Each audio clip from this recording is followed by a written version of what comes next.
नमस्कार forex traders. आप सब जानते हो कि फॉरेक्स ट्रेडर की लाइफ में पिप का कितना महत्व होता है। अब जितने भी नए ट्रेडर फॉरेक्स में आते हैं या कुछ नए ट्रेडर जो आना चाहते हैं, वो कभी ना कभी पिप को लेकर उनके दिमाग में कुछ कंफ्यूजन होता है। तो आज के इस वीडियो में हम समझने की ये कोशिश करेंगे आसान भाषा में कि पिप होता क्या है।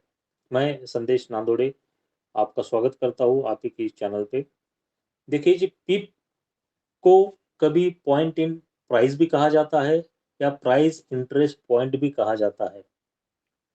तो डेफिनेशन चाहे जो भी हो जाए, किताबों में चाहे जो भी लिखा जाए, इसका तो सीधा मतलब ये होता है कि ये वो हिस्सा है करेंसी पेयर का जो सबसे छोटा चेंज जो किसी भी करेंसी पेयर में आता है या आ सकता है, उसे कहा जाता है पिप, एकदम सिंपल भाषा में।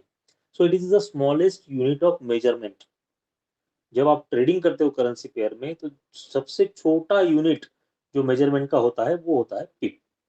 अब आप सब जानते होंगे कि करेंसी जो होती है वो हमेशा पेयर्स में कोट की जाती है, जोड़ी में कोट की जाती है और 5 डेसिमल पॉइंट में कोट की जाती है। एग्जांपल आपको पता है, यूरो यूएसडी है, चाहे जीबीपी यूएसडी हो, यूएसडी कैनेडियन डॉलर हो, और कई सारे करेंसी पेयर से ये हमेशा जोड़ी में होते हैं और 5 डेसिमल पॉइंट में इसका कैलकुलेशन होता है, उसको कोटिंग होता है, सॉरी।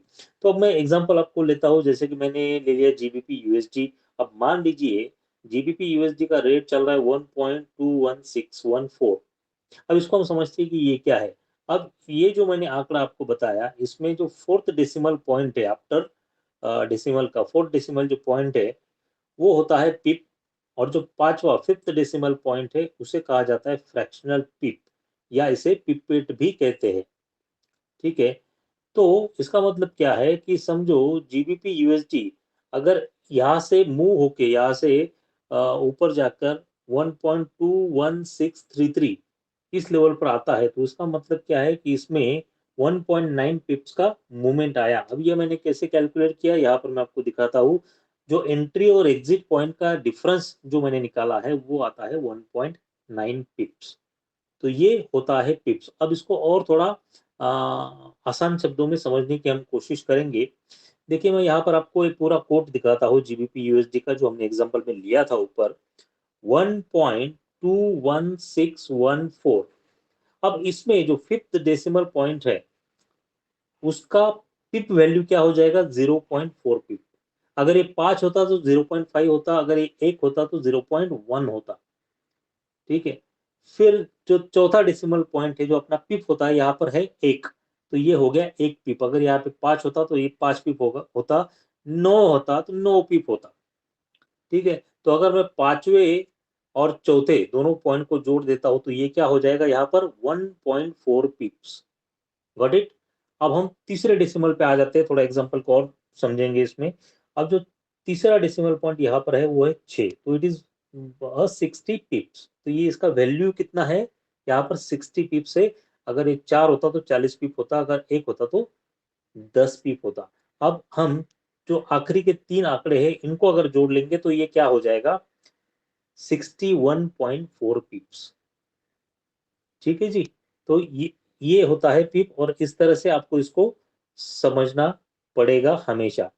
अब कहते हैं ना कि यहाँ पर मैंने आपको क्या बताया कि करेंसी जो होती है, मैक्सिमम करेंसीज वो 5 डेसिमल पॉइंट में कोट होती है, लेकिन यहाँ पर इसको एक अपवाद है, एक एक्सेप्शन है, वो है जापानीज येन का पेयर। अब जापानीज येन जिस किसी करेंसी के साथ भी जोड़ा जाता है तो उसका जो कोटिंग होता है वो 3 डेसिमल पॉइंट में होता है, 3 डेसिमल पॉइंट में होता है। अब मैं यहाँ पर एग्जांपल आपको देता हूँ यूएसडी जेपीवाई का, अमेरिकन डॉलर और जापानीज येन। मान लीजिए उसका रेट अभी चल रहा है 106.623। तो यहाँ पर जो सेकंड डेसिमल पॉइंट है वो है आपका पिप, और जो थर्ड डेसिमल पॉइंट है यानी कि 3 का आंकड़ा वो है आपका फ्रैक्शनल पिप और पिपेट। चलिए हम फिर इसको एक विस्तार से समझने की कोशिश करेंगे। देखिए, मैं यहाँ पर वही कोट, उसी कोट को यहाँ पर मैं रख रहा हूँ आपके सामने, 106.623। तो इसमें आपका जो थर्ड डेसिमल पॉइंट है वो है आपका पिपेट। तो इसकी वैल्यू कितनी यहाँ पर रहेगी 0.3 पिप्स। अगर ये 5 होता तो 0.5 पिप्स होता। सेम जो हमने ऊपर एग्जांपल देखा उसी तरह से। जो दूसरा डेसिमल पॉइंट है वो हो गया आपका पिप। यहाँ पर 2 है इसलिए 2 पिप। अगर 9 होता तो 9 पिप, 6 होता तो 6 पिप। अगर हम ये 3 और 2 थर्ड डेसिमल और 2 डेसिमल को हम जोड़ लेंगे तो ये क्या दिख रहा है हमें यहाँ पर 2.3 पिप्स हो जाएगा। अब ये जो फर्स्ट डेसिमल पॉइंट यहाँ पर आता है वो है 60 पिप। उसकी वैल्यू क्या हो जाएगी 60 पिप्स।